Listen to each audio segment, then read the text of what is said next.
चल आई, नेऊन सोडतो तुला. आणि रेल्वेला 1 घंटा बाकी आहे. उठा लवकर, गाडी जाईल निघून. मी तर बसल्या गोंधळ गाडीत निसता.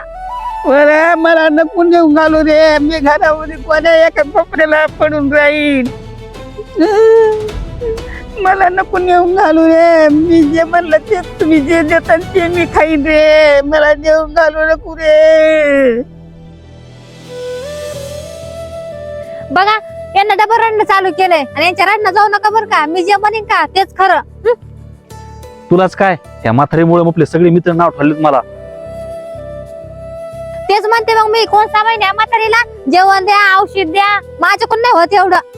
खरंय तुपलं. आता ह्या म्हातारीला नेऊन घालतं आणि हिचं तोंडच बघत नाही. असं नको करू रे. बघा बघा, जायचं म्हणलं कशी नाटकं करली म्हातारी. उचलून न्यायला बस स्टँड वर.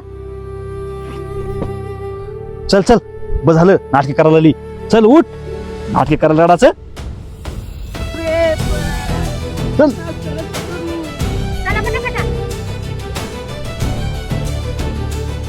भैया भैया, आईला काय झालं आणि पुढे घेऊन चालले?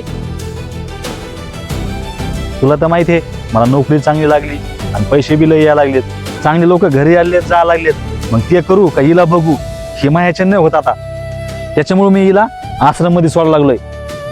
हा भैया, घरी लेकर येतं. मी लेकरच करून दमते. मग यांचं कोण करीन?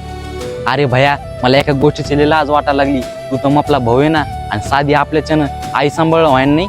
आणि हा आपल्याला शिकून नुसतं मोठंच केलं का? आणि वहिनी, तुम्हाला नुसती आई सांभाळायची लाज वाटायला लागली. अरे भैया, आपल्याला लहानाचं मोठं केलं, तळ हाताच्या फोडासारखं जपलंय, आणि तुम्ही आईला अशी सजा द्याली का? पण एक गोष्ट लक्षात असू दे भैया, आज तुम्ही आईला घराच्या बाहेर काढ का, उद्या तुमचेच लेकरं तुम्हाला घराबाहेर काढतील.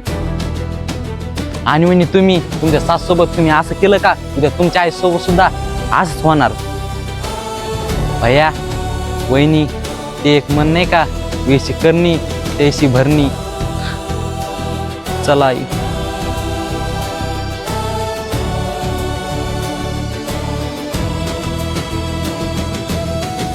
चला आई.